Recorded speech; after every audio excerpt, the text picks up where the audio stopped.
Soy Griselda Donatucci. Los que siguen mi trabajo saben que estoy haciendo entrevistas a las personas que toman agua de mar en el mundo en forma de videos desde el año 2014 y que además de recopilar testimonios de bienestar en forma simple y casera, estoy siempre buscando profesionales, médicos, especialistas sobre este tema para facilitarnos a todos la investigación sobre los beneficios, usos y aplicaciones del agua de mar. Y hoy tenemos un referente importantísimo dentro de lo que es este mundo del agua de mar. Doctor Wilmer Soler. Gracias, Griselda, por esta invitación y a todos ustedes, pues, por querer compartir este conocimiento, principalmente de orden científico, de alrededor de cerca de unos 20 años de investigación en la Universidad de Antioquia. Y bueno, mi hoja de vida resumida es esa: un profesor universitario ya pensionado y dedicado a la investigación hace 20 años del tema del agua de mar. Muy bien, esta es la agenda que está basada en los capítulos del libro: el origen de la vida, el agua, aspectos biofilosóficos de la obra de Quintón, la terapia marina de Quintón y aplicaciones actuales del agua de mar. En cuanto al origen de la vida, pues nada mejor que celebrar un día después el Día de la Tierra con este tema de cómo surge la vida en la Tierra. Son las hipótesis que hay al respecto y son varias hipótesis. Yo voy a presentar básicamente la que yo considero es la mejor. Entonces, parto de estas dos preguntas. ¿Surge la vida a partir de las primeras células o ya estaba presente en la evolución química? En esto implica que tengamos que reevaluar nuestro concepto de vida, que generalmente está asociado a la vida celular. O sea, para nosotros la existencia de vida es la existencia de células. Y hace más o menos 3.800 millones de años, pues parece ser que aparecieron las primeras células, según los vestigios que hay de lo que se ha encontrado en registros fósiles. Las primeras células tienen ese tiempo. El planeta tiene 4.500 millones de años y la vida apareció de forma celular a los 3.800 o hace 3.800 millones de años. En cuanto a otro aspecto que es fundamental, que es crítico y que está siendo de gran interés en la ciencia actual, es si la conciencia es un resultado de la evolución del cerebro. En esto, pues normalmente lo que la ciencia oficial ha sugerido de que la conciencia es un epifenómeno de la actividad cerebral, de las conexiones, de los neurotransmisores, en fin, es un epifenómeno, o sea, algo relativamente no tan importante, no tan fundamental. Sin embargo, muchos, digamos, científicos, filósofos, matemáticos, en fin, hoy piensan que la conciencia difícilmente puede resultar de una actividad cerebral. O sea, estamos hablando de un fenómeno que no tiene tiempo, no tiene espacio, no tiene peso, y que pueda surgir a partir de algo material, pues es como complicado de explicar. Entonces parece ser que la conciencia siempre ha existido, es como la otra cara de la moneda de la evolución material, de la evolución biológica. El concepto de vida, pues, volviendo a la primera pregunta, parece que se remonta más allá, más hacia atrás de la vida celular, es lo que se llama la evolución química, la evolución prebiótica. O sea, parece ser que hay vida no necesariamente asociada con las células. O sea, estamos hablando de formas de vida en superficies, minerales, mediante reacciones químicas que posiblemente sean los primeros vestigios de la vida. Así que esto implica ampliar nuestro concepto de vida hacia el mundo de la química, o sea que es un nivel bastante diferente al que tenemos ahora. En cuanto a los elementos principales de la vida, podemos ver en esta tabla la composición de distintos sistemas, la composición del universo, de la corteza terrestre, la del agua de mar y la del cuerpo humano. ¿Y qué podemos encontrar? Que en cuanto a la composición del universo, casi un 100% está constituido por helio, que corresponde a un 91%, perdón, por hidrógeno, y por helio, que corresponde a un 9% aproximadamente. Mientras que en la superficie terrestre vemos que aparte del oxígeno son los minerales los más abundantes, el silicio, el aluminio, el hierro. En cuanto al agua de mar, vemos que tiene el mayor parecido con la composición del cuerpo humano, contenido de hidrógeno, de oxígeno, de carbono no tanto, contenido de sodio, de magnesio, de azufre, de calcio, de potasio, carbono, en fin. O sea que esta tabla es la que ha permitido pensar desde el punto de vista académico, científico, como un consenso general de que la vida proviene del mar. Las primeras células se originaron en el mar. El agua de mar entonces tiene una composición muy semejante a la del cuerpo humano.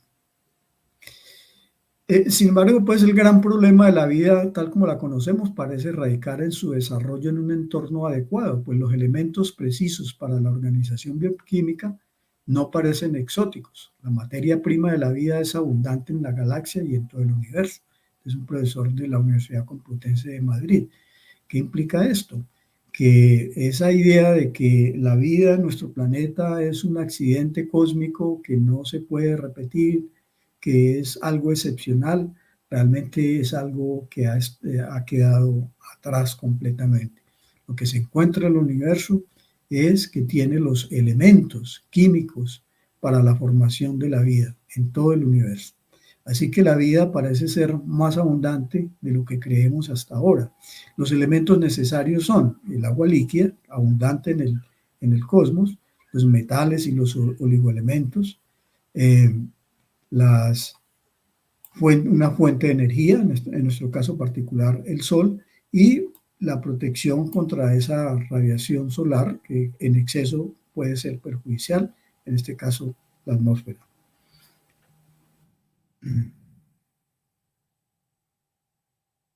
Se discute también en este capítulo las tesis del darwinismo, basada en las variaciones al azar y la selección natural, que eso es, digamos, la idea oficialmente aceptada en las instituciones académicas y en la ciencia en general. Sin embargo, importantes científicos, físicos, biólogos empiezan a cuestionar el que la vida evolucione bajo esos parámetros darwinistas. Por ejemplo, el trabajo de Smart Kaufman sugiere que el orden, una estructura, puede emerger espontáneamente de situaciones caóticas. Son las teorías del caos y la complejidad, de cómo el orden puede emerger a partir del caos en un proceso que no es continuo, sino que es un proceso que ocurre, digamos, a saltos, o sea, de forma digamos, de forma súbita. Y allí en la frontera entre orden y caos se mantiene la vida. Si hay demasiado orden, no hay adaptación. Y si hay demasiado caos, las cosas dejan de funcionar y no se pueden mantener. La autoorganización entonces o autopoiesis de los sistemas naturales son más comunes de lo que pensamos. Se ve, por ejemplo, que en la naturaleza lo que se llaman las celdas de Bénard en el agua, de cómo el agua, cuando está cerca del punto de ebullición, empiezan a aparecer unas celdas en la superficie. Obviamente con microscopios de buen contraste se logra ver como unos panales que aquí se observan en esta fotografía, y unos movimientos bastante coordinados de las moléculas de agua, flujos de aguas en forma circular y concéntricos en un sentido y alternados con orientación en el sentido contrario.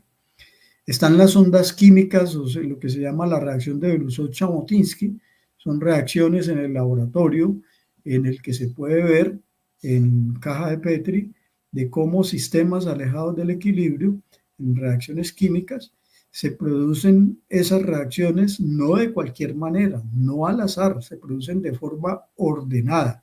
O sea, se forman estructuras ondulatorias, como se observa aquí en esa fotografía.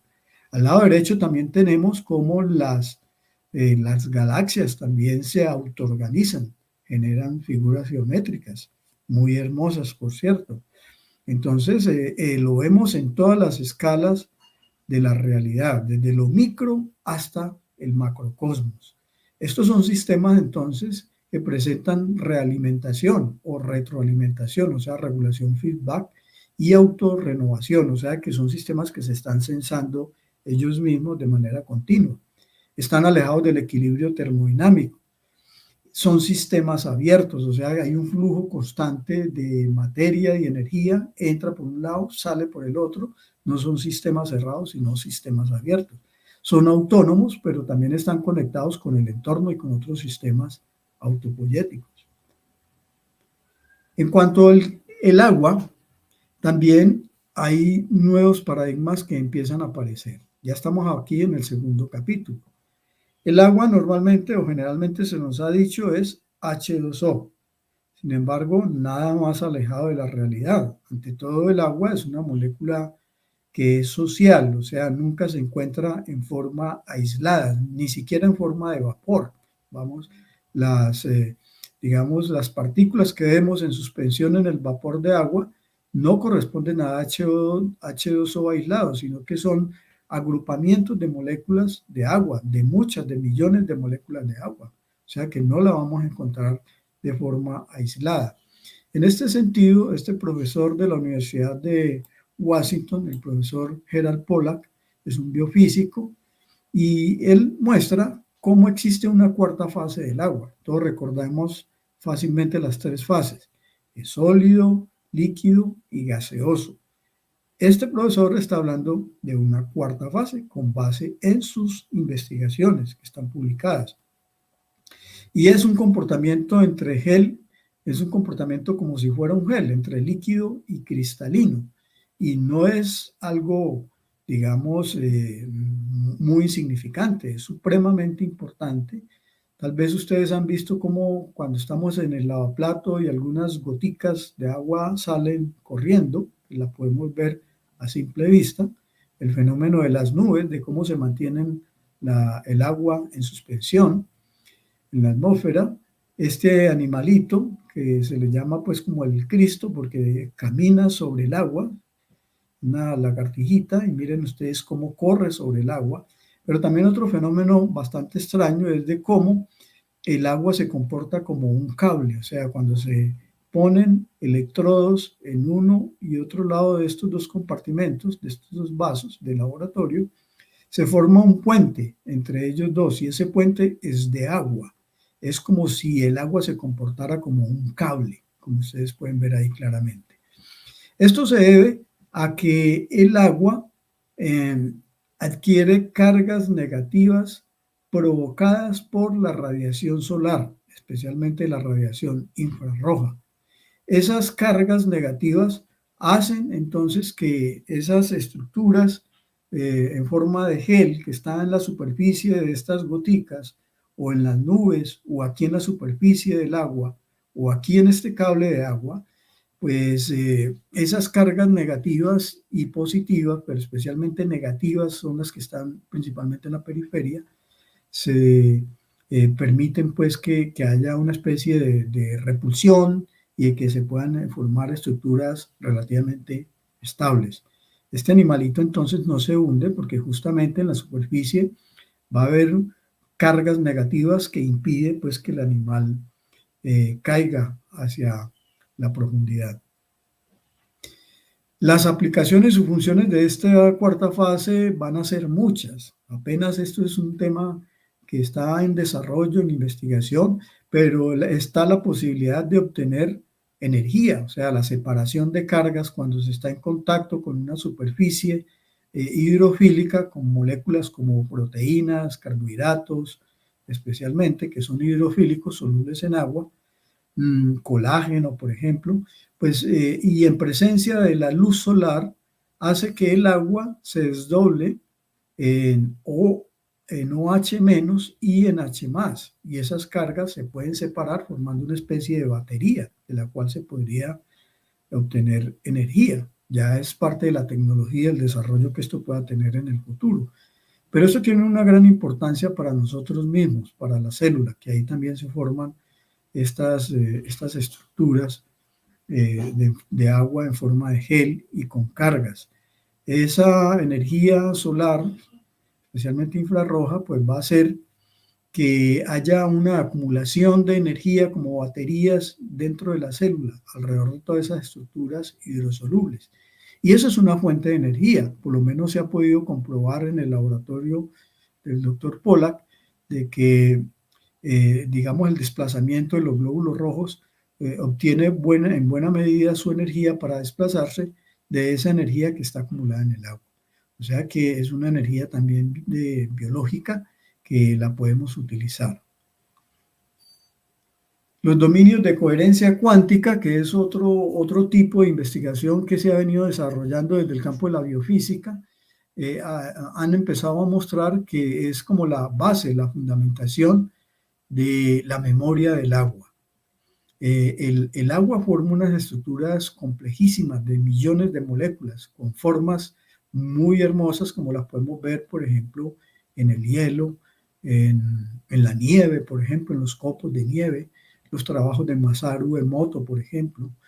Y esas estructuras complejas pueden almacenar energía, ¿ya? Y son una forma de energía que existen en las células. O sea que además son capaces de formarse en respuesta a radiación electromagnética de moléculas que han estado en contacto con el agua y que por diluciones sucesivas desaparecen completamente y lo que queda no es la molécula química, sino la radiación electromagnética. Esa radiación electromagnética es captada o permite formar estas estructuras complejas, lo que le permite portar información, mantener la memoria de esas moléculas químicas, o sea, el principio de la homeopatía.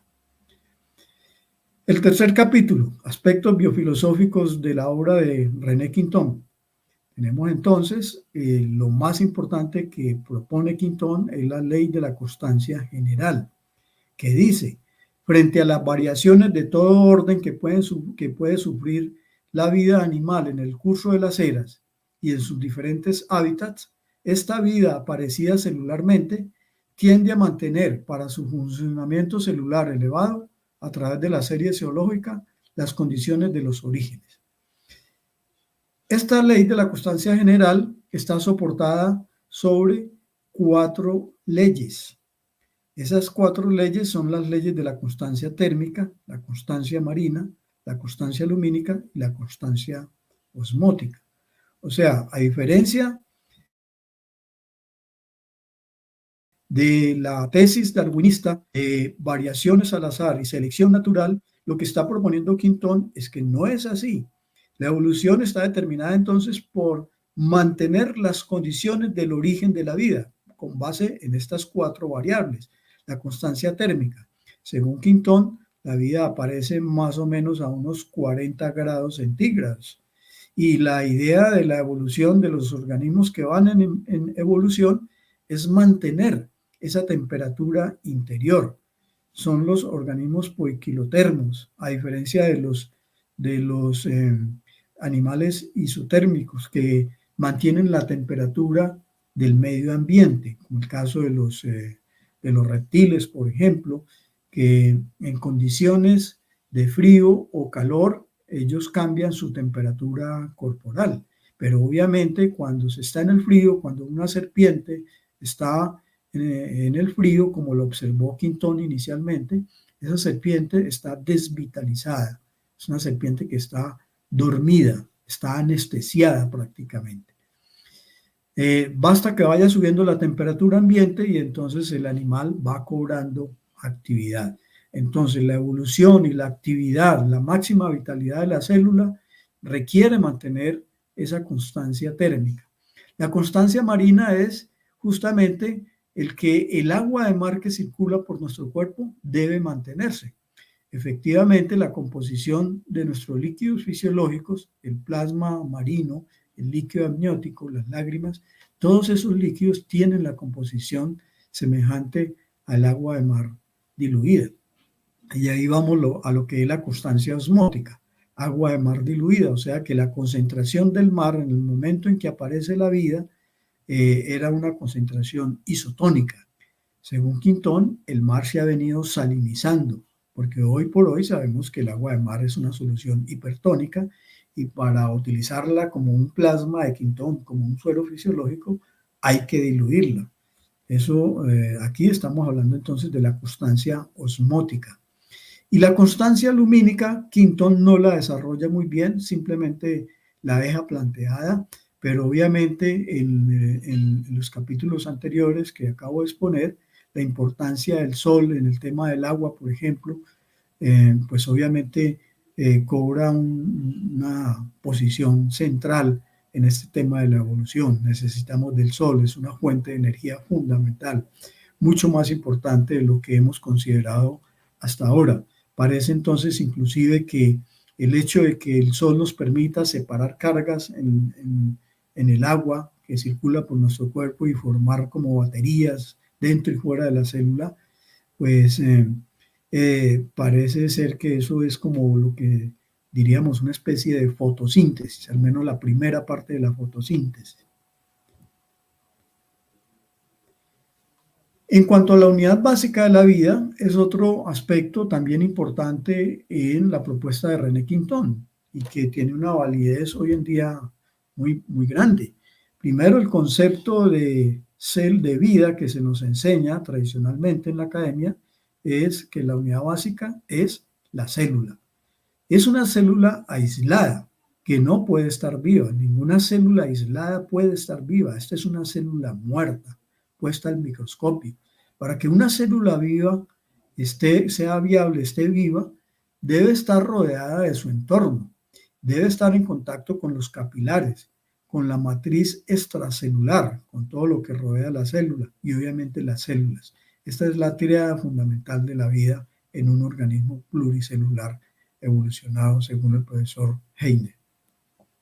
Entra aquí también el paradigma del terreno, porque no es solamente importante lo que está en la célula, sino el entorno, lo que rodea la célula que se llama el terreno. Y ahí se desarrolla una medicina, un paradigma médico que se llama la medicina del terreno. ¿Ya? Hoy por hoy, pues el tejido más importante que hay en el cuerpo es el entorno celular, es el terreno, es todo lo que rodea la célula.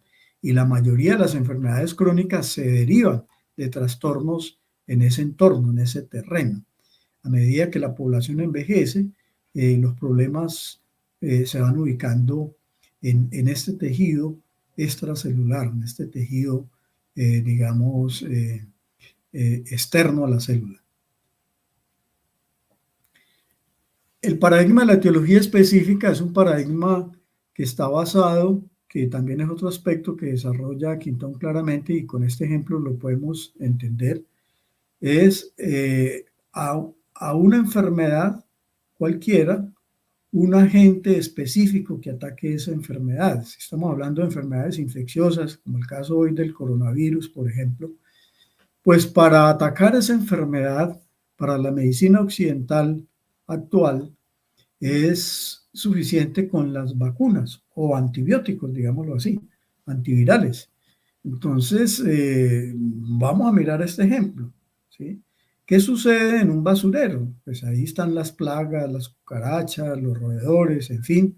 Y de acuerdo a este paradigma de la etiología específica, entonces basta con utilizar raticidas, insecticidas y limpiamos de plagas ese terreno. Sin embargo, eso no es cierto porque este terreno sigue sucio, sigue estando lleno de basura y ahí las plagas volverán de nuevo e inclusive mucho más resistentes a los venenos que se le apliquen. En cuanto al paradigma del terreno, entonces, el enfoque principalmente está en el entorno, en lo que rodea. Es mantener limpio el terreno y las plagas desaparecen.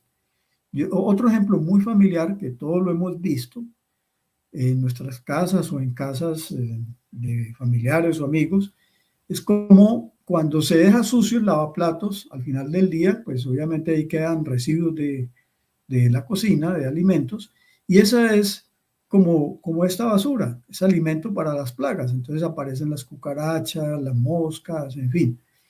Basta con dejar todo perfectamente limpio. Si no hay comida residual, las plagas desaparecen. Entonces son dos paradigmas distintos, uno enfocado específicamente en una causa única, en un agente que causa la enfermedad, un agente externo, y otro en mantener limpio y nutrido el terreno para que el organismo se pueda defender, para que la célula esté bien nutrida y esté en un entorno adecuado que le permita defenderse, o sea, fortalecer la inmunidad. La terapia marina de Quintón. Quintón parte de este hecho. Esta es una tabla publicada en la Fisiología de Gannon del año 79, se publicó por varios años, varias ediciones, donde se compara la composición del agua de mar con la del líquido extracelular, la del plasma sanguíneo y la del líquido intracelular. Podemos ver que estas tres se parecen mucho. Agua de mar, líquido extracelular y plasma sanguíneo. Obviamente estos dos son extracelulares y esta es el líquido intracelular, muy diferente. Mientras que el ion principal positivo, que es el sodio acá lo es el potasio. Acá el ion negativo principal es el cloro, mientras que acá lo es el fosfato, las proteínas. Pero observen ustedes también el contenido de bicarbonato. El agua de mar contiene bicarbonato, lo mismo que el líquido extracelular y el plasma sanguíneo. Y el líquido intracelular también tiene algo de bicarbonato. Este bicarbonato es el principal sistema regulador del pH. Tiene ácido carbónico y tiene bicarbonato. Es una similitud muy grande, de tal manera que el agua de mar diluida isotónicamente ha recibido justamente el nombre de plasma de Quintón por esa comparación que se ha hecho, esa semejanza que tiene con los líquidos extracelulares.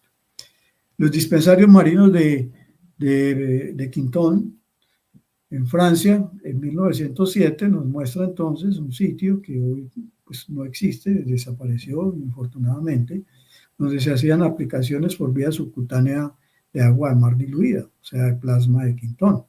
Era un agua de mar tratada, microfiltrada. Estos son los filtros que existen todavía pues como una especie de museo de Quintón en España, donde se puede observar que el agua de mar era microfiltrada. Aquí hay fotografías que muchos de ustedes conocen y de pues, los dispensarios de Quintón y también del Hospital Pediátrico de Jarricot en Lyon, donde se ven los niños antes y después de pocas semanas de los tratamientos con agua de mar. ¿Cómo se prepara el plasma de Quintón? Una parte de agua de mar con 2 partes y media de agua manantial. Cuando estamos hablando de un agua de mar que tiene alrededor de unos 35 gramos por litro, porque si el agua de mar está muy diluida o está muy concentrada como en el Mar Muerto, pues esta proporción, esta mezcla va a cambiar, ¿no? Va a ser diferente, pero partiendo de lo más frecuente que encontremos un agua de mar de 35 gramos por litro, sería una parte de agua de mar con 2,5 de agua manantial preferiblemente. O sea, si tomamos 100 mililitros de agua de mar, le agregamos 250 mililitros de agua manantial, nos quedan 350 mililitros de plasma de Quintón. Recomendaciones de la ingesta de agua de mar de acuerdo con nuestros estudios. Como suplemento, una ingesta diaria de 1 onza de agua de mar, no de plasma de Quintón, sino 1 onza de agua de mar. 1 onza son 2 cucharadas soperas de agua de mar. Y obviamente la recomendación de disminuir el consumo de sal de cocina. En problemas metabólicos como diabetes, problemas cardiovasculares, en fin, la recomendación que hacemos es media taza, o sea, alrededor de unas 3 onzas, 100 mililitros de agua de mar al día en la preparación de alimentos y bebidas. O sea, esto implica que debemos sacar la sal de cocina. Esto porque en realidad la sal, el cloruro de sodio, que es una sal química realmente, 99% cloruro de sodio, nos causa muchísimos problemas, como la osteoporosis, el cáncer gástrico, los problemas renales, en fin. Así que en este caso se trata de quitar la sal y preparar los alimentos con agua de mar. En casos de insuficiencia renal, de acuerdo a la casuística clínica que hemos visto acá en Colombia, aquí en Medellín, se puede usar el agua de mar diluida homeopáticamente, dinamizada, de tal forma que se pueden observar resultados en estos pacientes. En cuestión de 2 meses se observa mejoría, como hay un caso específicamente que está descrito en el libro. O sea que el agua de mar, más que un fenómeno de química, como algunos lo han dicho, es un fenómeno de física, porque estamos hablando de un agua realmente altamente estructurada, con un alto contenido de materia orgánica, que le permite formar estructuras muy complejas, mantener información del origen de la vida, energía que aumenta la vitalidad en la persona que consume el agua de mar en poco tiempo, se puede notar. Pues en el caso de la insuficiencia renal diluida homeopáticamente, también se tienen resultados positivos. Proyectos de investigación de nuestro grupo de agua de mar en la Universidad de Antioquia, en la Facultad de Medicina. Y en esto pues quiero dar los agradecimientos también a la Universidad de Antioquia, a la Fundación Aquamaris, que financió varios de nuestros proyectos. Son varias investigaciones, no alcanzo a presentarlas todas, voy a presentar algunas muy rápidamente. Esta sobre el control microbiano del agua de mar, o sea, con respecto a la contaminación microbiológica. Recogimos 30 muestras de la costa atlántica, de la orilla de la costa caribe colombiana, y en 15 de ellas, en la mitad, encontramos contaminación microbiológica, indicadores de contaminación, coliformes, Vibrio, Vibrio parahemolítico. Estas son bacterias marinas, ¿no? Son bacterias que normalmente viven ahí en el mar. Ese es un medio natural. Esta otra Vibrio también. Aeromona, salmonicida, tenemos también Citrobacter. Bueno, ahí están pues los microorganismos. Esto es lo que pudimos encontrar en 15 de las 30 muestras, y al cabo de 5 meses de mantener estas muestras en el laboratorio en cuarentena, en botellones de 20 litros, pudimos encontrar que 5 de ellas, aún después de todo ese tiempo, de 5 meses, 5 de ellas todavía mantenían microorganismos, indicadores de contaminación. O sea que la idea aquella de que el agua de mar se descontamina sola y de forma instantánea no es correcta. Ahí los microorganismos, inclusive de origen terrestre, pueden adaptarse, y pueden adaptarse largo tiempo. No es corto tiempo, pueden durar meses inclusive. De tal manera pues de que el cuento de que la ósmosis rompe las membranas de los microorganismos, eso no es correcto. Las bacterias son muy adaptables. De hecho, encontramos un grupo de bacterias que se llaman extremófilas, que viven a las concentraciones de salinidad más altas en el mar muerto, en condiciones de temperatura altísimas, más de 100 grados centígrados, en condiciones extremas. O sea, las bacterias son los organismos que más han aprendido a adaptarse al medio ambiente. Este otro estudio de ausencia de genotoxicidad del agua de mar de Coveñas es un sitio de la costa atlántica colombiana, un estudio que hicimos cuando empezamos este trabajo hace cerca de 20 años, estudio in vitro en eritrocitos y leucocitos humanos, está publicado en una revista de la Universidad de Antioquia. Evaluamos la fragilidad osmótica de los eritrocitos incubados con agua de mar y un control que es un suero regulador de pH, que es el PBS, suero de fosfatos, una especie de un suero fisiológico que tiene fosfatos reguladores de pH. ¿Qué podemos observar? Que el agua de mar entre 2,6 y 3%, que son estas que están aquí, entre 2,6 y 3%, presenta una leve fragilidad osmótica de los glóbulos rojos. O sea, ¿qué significa esto? Que tienden a romperse un poco. Esto lo explicamos diciendo que no son todos los glóbulos rojos, especialmente los glóbulos rojos viejos, es nuestra hipótesis, son los que se estarían rompiendo liberando la hemoglobina, porque aquí estamos liberando la hemoglobina que se libera.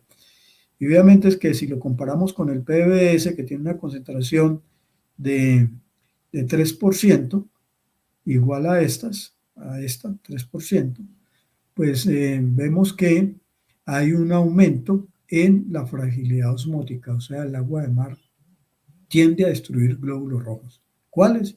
Pensamos que los glóbulos rojos viejos. No es que los destruya todos, porque el aumento es leve. Estamos pasando de un 3%, aproximadamente el máximo aquí, a un 4 o 6%. Es muy poco, pero el aumento es significativo, estadísticamente. Este otro estudio ya en humanos sobre ausencia de toxicidad por ingesta de agua de mar natural en pacientes con gastritis. Fue el primer estudio que hicimos en humanos con una ingesta promedio de 350 mililitros de agua de mar por día, mezclada con los alimentos o tomada de manera natural, pura, y duró 5 meses este estudio. Trabajo que está publicado. ¿Qué encontramos? Primero, estos pacientes con gastritis, 31 pacientes, en el primer mes, 27 mejoraron la epigastralgia, o sea, la gastritis, dolor gástrico. Al mes 5, 30 habían mejorado. Solamente una paciente no mejoró, pero esta paciente realmente se quejaba de que el agua de mar no le caía bien, no la toleraba y entonces no fue muy constante y le producía pues náusea, en fin, o sea, fue problemático el caso de esta paciente. En cuanto al reflujo, 4 pacientes que tenían reflujo al mes 5 había desaparecido totalmente. En cuanto a la sensación de vitalidad, 6 mejoraron en el primer mes y 10 en el mes número 5. La sensación de náusea no mejoró en 2 pacientes, siempre presentaban cierta intolerancia al agua de mar. En cuanto a la fatiga, también hubo una mejoría importante, el estrés, el dolor de cabeza, los dolores articulares mejoraron en un paciente que padecía ese problema y el estreñimiento en 5 pacientes mejoró desde el primer mes. En cuanto a la parte hematológica, miramos aquí el efecto pues, del agua de mar durante 5 meses sobre el hemograma. Vemos que los glóbulos rojos aumentaron de 4,6 a 4,9. Fue un pequeño aumento, pero este aumento fue muy significativo estadísticamente. En cuanto a la hemoglobina, tendió a aumentar, pero la diferencia no fue significativa. El hematocrito también aumentó, la hemoglobina corpuscular también, y la hemoglobina corpuscular media también tuvo un aumento significativo. O sea que estamos viendo aquí como un aumento de la hematopoiesis en la formación de células hematológicas, de glóbulos rojos, en la formación específicamente de glóbulos rojos. De tal manera, pues, que aunque puede haber un aumento en la degradación, como mirábamos en el estudio in vitro, en este estudio in vivo, vemos que ahí es un aumento de glóbulos rojos. En cuanto a la evaluación de genotoxicidad, una prueba que se llama ensayo cometa de laboratorio, que se refiere a la fragmentación del ADN que pueda tener una sustancia, pues incubamos los linfocitos, leucocitos, los incubamos en agua de mar por 1 hora, en agua de mar hipertónica, perdón, aquí tenemos un control positivo, control negativo, agua de mar con el 0,9 y agua de mar con el 2,2, hipertónica e isotónica. ¿Qué encontramos? Que comparado con el control positivo, donde hay un daño, que aquí se incuba con peróxido de hidrógeno que daña completamente el ADN, se forma una especie de cometa, de ahí el nombre de esta prueba, ensayo cometa. Observen ustedes que va dejando como una estela, un reguero de fragmentos de ADN que se tiñen y se pueden observar al microscopio. Cuando miramos lo que ocurría en el agua de mar, hipertónica e isotónica, no se provocaba ningún daño. Miren ustedes que las células están intactas, el ADN queda intacto, no deja la estela. En estos pacientes, ¿qué encontramos? En estos pacientes con gastritis, que al inicio presentaban este nivel de esta medición, que es el momento de la cola de Oliver. O sea, lo que se mide es esta dispersión que se produce aquí, esta cola que se dispersa Se mide esto mediante un software que permite medir la densidad y el tamaño de ese cometa, y eso se lleva cuantitativamente a esta prueba, que es el momento de la cola, momento de oliva, y se observa cómo entre el inicio y el final hubo un aumento en estos pacientes en el momento de oliva, o sea que sus leucocitos tuvieron un leve pero significativo aumento en la fragmentación de ADN. Esto pues está mostrando que hay una leve toxicidad, si se quiere, pues se puede decir así, en estos pacientes por la ingesta del agua de mar. Hay que tener en cuenta que 350 mililitros al día es una dosis alta, consideramos una dosis alta. Y está basado pues en parte en estos resultados que les estoy mostrando. Aquí seguimos con este mismo estudio en estos pacientes con gastritis. Podemos ver que el nitrógeno ureico sanguíneo no presentó aumento, la creatinina tampoco, la glicemia tampoco presentó ninguna variación, pero la bilirrubina directa aumentó significativamente desde el punto de vista estadístico desde 0.079 a 0,122. Bilirrubina directa. Y la bilirrubina, la bilirrubina total se mantuvo. Esta bilirrubina directa, ¿qué implica? Que hay un aumento, digamos, en el daño de glóbulos rojos del grupo hemo, que es lo que genera la bilirrubina. Ese grupo hemo se degrada y aumenta la bilirrubina. El grupo hemo es la hemoglobina, es la estructura química central de la hemoglobina. Esa se daña, y aquí se ve que hay un aumento de daño o un déficit en la eliminación a través de la vía hepática. También observamos un aumento de transaminasas de 17 a 22, un aumento significativo.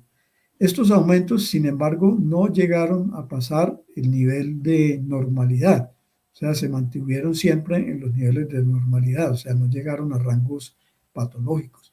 Sin embargo, llama la atención el aumento significativo. Como quedamos con la inquietud del tema de la bilirrubina y las transaminasas, pues luego tomamos 8 personas normales, digamos, relativamente sanas, en las que llevaban pues cierto tiempo consumiendo el agua de mar, alrededor de unos 3,3 años en promedio, con una ingesta diaria promedio de 168 mililitros de agua de mar. Pero el tiempo pues ya largo, 3,3 años en promedio. Y lo que encontramos es que aquí ya, en estas personas, por ejemplo, aquí ya hay un aumento de la bilirrubina directa que se pasa ya de los niveles de normalidad. En esta persona, aquí 1, 2, 3, 4, 5 personas de 8 ya presentan bilirrubina directa por encima de los niveles de normalidad, o sea, niveles patológicos de cuidado. Perdón que estoy afectado de una gripa hace días, pero bueno, me disculpan. Un poquito de agua, si quiere, por favor, Sí, Wilmer, se puede hidratar. Y mientras tanto nosotros también vamos procesando toda esta tremenda información, ¿no? correcto. La bilirrubina total también tuvo aumentos importantes en 3 personas. La creatinina en 2 personas también tuvo un aumento muy importante. Esto tiene que ver con la actividad renal. Y de las transaminasas, una de las personas presentó un aumento por encima de lo normal, lo mismo de reticulocitos, una persona. O sea que francamente, esto es lo que nos está mostrando, que inclusive con una dosis menor a la de 350 que vimos en el estudio anterior, 350 mililitros, solamente por 5 meses ya nos estaba indicando algunos aumentos significativos de estas variables. Aquí ya francamente estamos viendo que al cabo de 3 años de consumo de solamente 170 mililitros al día, ya estamos viendo algunas alteraciones que son médicamente de cuidado. ¿Correcto? Muy bien. Este es un estudio cualitativo, que es el fenómeno del uso del agua de mar en el municipio de La Ceja, estudio que hicimos en la Universidad de Antioquia. El contexto del municipio de La Ceja está una obra de Medellín, la montaña del Capiro, Es un pueblo bastante religioso, la religión católica. Se cultivan las flores. Es uno de los pueblos en Colombia donde más se utiliza la bicicleta, totalmente plano, que está en las altas montañas andinas de Colombia, pero el pueblo es plano. Fue un estudio que hicimos basado en la etnografía y en la teoría fundamentada y la sociología. Fueron 50 días de trabajo de campo por parte de los profesores, 50 entrevistas formales, 18 informales, 3 colectivas y 5 terapeutas. Y visitamos la totalidad de los dispensarios marinos, 30 en total. Bueno, ustedes dirán, bueno, ¿por qué dispensarios marinos en un pueblo de estos enclavado en la cordillera, en las cordilleras andinas? Pues miren, allí estuvo la vicepresidencia de la Fundación Aquamaris española, de la cual hago parte, o hacía parte, pues porque ya ni más me volvieron a convocar para nada, eh, a pesar pues de figurar como el director científico, pero de eso poco papel pude desempeñar. Sin embargo, pues como les decía, ahí por medio de la fundación se financió el transporte de aproximadamente 3.000 litros mensuales de agua de mar, que estaban repartidos entre 30 dispensarios donde se entregaba gratuitamente el agua de mar en el pueblo. Este estudio está basado en la experiencia de los usuarios, no tanto de los terapeutas. El énfasis está en los usuarios. ¿Qué nos dicen los usuarios? Pues nos narraron sus experiencias y en conclusión está el tema de las representaciones, que está relacionado pues con las creencias, con los mitos, con las prácticas, que está basado pues en el conocimiento del sentido común que tiene la gente. La autonomía de las personas es otra categoría que pudimos ver aquí del modelo de autoatención, de que la gente busca la forma de su autocuidado, porque hay ya cierta desconfianza en el sistema público de atención médica y la gente busca alternativas de curación, de sanación, y esto también se vuelve una estrategia política sobre el proceso de salud de enfermedad. Es como una confrontación con la medicina oficial. Pero sin embargo es un fenómeno que existe en todos los pueblos. Las medicinas tradicionales, las aguas de plantas, en fin, todo ese fenómeno. Concluimos también lo siguiente, y esto es muy importante, damos una parte de tranquilidad a las instituciones en cuanto a la inocuidad del agua de mar y hacemos un llamado a considerar el reconocimiento que los pobladores le hacen como una ayuda para su salud. Y también, finalmente, muy importante, recordamos implementar un sistema de control de calidad del agua de mar con el fin de brindar seguridad a los usuarios y las autoridades de salud. Esto lo decimos aquí al final del artículo porque encontramos casos negativos en el pueblo. Varios niños con gastroenteritis que ingirieron agua de mar no tratada, recogida de la orilla, y padecieron de problemas a nivel hospitalario, algunos muy agudos, de infecciones gastrointestinales.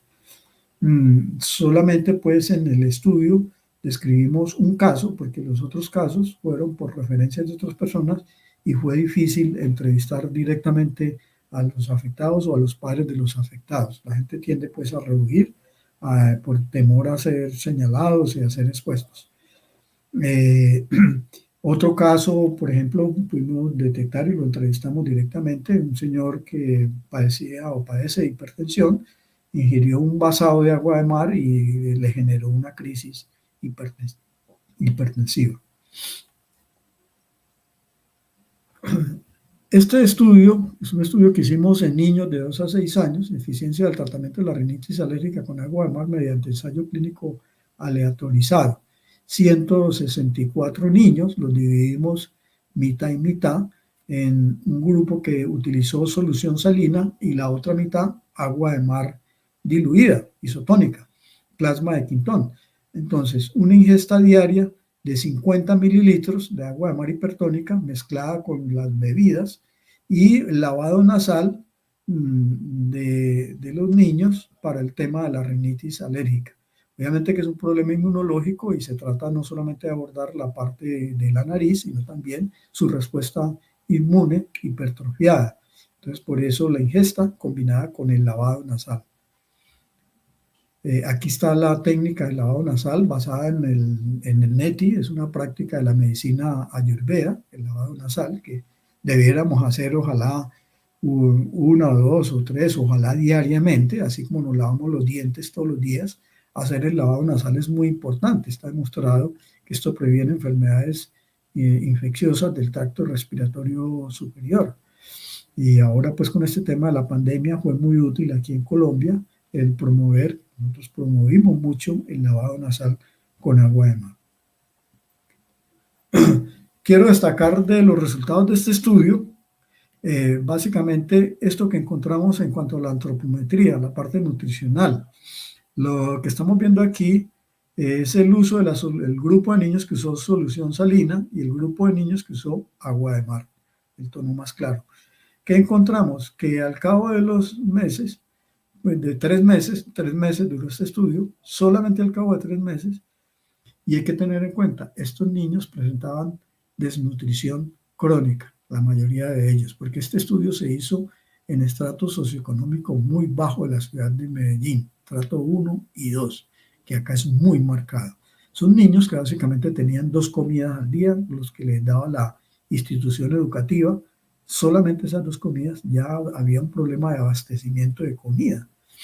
Estos niños tenían problemas nutricionales. Sin embargo, logramos ver cómo el agua de mar, aún en esas condiciones, logró estimular el crecimiento, el aumento de la estatura. Aquí vemos también la talla sentado, que se ve aumentada. Y esto tuvo un efecto significativo, aplicando una prueba Z, el score Z, que es comparando con estándares internacionales de antropometría para niños de esa misma edad. Entonces, bien importante este resultado para nosotros desde el punto de vista nutricional. Bueno, ya casos tratados en los distintos dispensarios marinos. Acá en la Universidad de Antioquia pues tuvimos uno. Aquí llegó un niño con un problema de eczema dermatitis que fue tratado con agua de mar, alrededor de unos 200 mililitros al día por un par de meses, y aplicándose agua de mar en spray nasal. Y se puede ver la evolución al final pues, del tiempo, de unos 2 meses aproximadamente. Este chico de 15 años ya no presentaba sino las cicatrices. Esto fue de un paciente con una úlcera diabética en Cali, en la farmacia Farmacenter, Farmacia Gaitán, una paciente con úlcera diabética que también en pocas semanas tiene una recuperación total del tejido. Otro estudio científico, esto lo paso rápidamente, esto es para mostrarles que en Venezuela también, en esta universidad la Universidad de los Andes, en Mérida, Venezuela, la doctora Di Bernardo, que en paz descanse, pero es una línea que sigue desarrollando Yasmín Morales, con la que he estado en contacto, siguen haciendo investigación sobre el agua de mar. Utilizaron agua de mar tratada, microfiltrada, en modelos animales, en ratones de laboratorio a los que les indujeron desnutrición y los animales se recuperan perfectamente bien. El agua mineral de océano profundo acelera la recuperación de la fatiga física. Es un estudio hecho creo que esto es en Taiwán. Agua de mar profunda, porque hay una tecnología que se está aplicando en Asia, especialmente, y creo que Alemania también ya la está usando. Estados Unidos también la usa, en Hawái. Es extracción de agua de mar de más de 200 metros de profundidad. Y con esta agua, pues se han hecho muchos trabajos que están publicados. Algunos de los que les voy a mostrar aquí a ustedes se han hecho con esta agua de mar profunda. Esto es con agua de mar de superficie, un estudio español, de efecto de la ingesta de agua de mar sobre la respuesta de lactato en el ejercicio en corredores. Disminuye los niveles de lactato, lo que mejora el rendimiento físico en estos deportistas. Y este otro, de beber agua de mar de profundidad, mejora el ecosistema intestinal con efectos benéficos sobre la salud intestinal de humanos, un ensayo controlado, doble ciego y aleatorio. En problemas de osteoporosis también está este trabajo, en ratones de laboratorio. Y vamos al último capítulo, que son las aplicaciones actuales del agua de mar. Primero que todo, pues un agradecimiento profundo a todos los profesionales de la salud, a los terapeutas, veterinarios, odontólogos, personas comunes y corrientes, digamos, los talleres que hemos hecho, la difusión amplia que hemos hecho entre la comunidad en la preparación de alimentos, en los usos medicinales. Este es uno de los grupos de investigación del Grupo MAR que tuvimos en la Universidad de Antioquia. En odontología, en la recuperación de los problemas de las encías, en veterinaria, en recuperación de los caballos, por ejemplo, sobre todo en la parte reproductiva, ha sido muy importante el uso del agua de mar. Dispensarios marinos en el barrio Vallejuelo, en barrios deprimidos de la ciudad de Medellín. En fin, y con esta consigna, que el alimento sea tu medicina y la medicina sea tu alimento. Está en los tratados hipocráticos. Cocinando con agua de mar, también estudios que muestran claramente que se cocina con agua de mar. Esta es una comunidad que queda al norte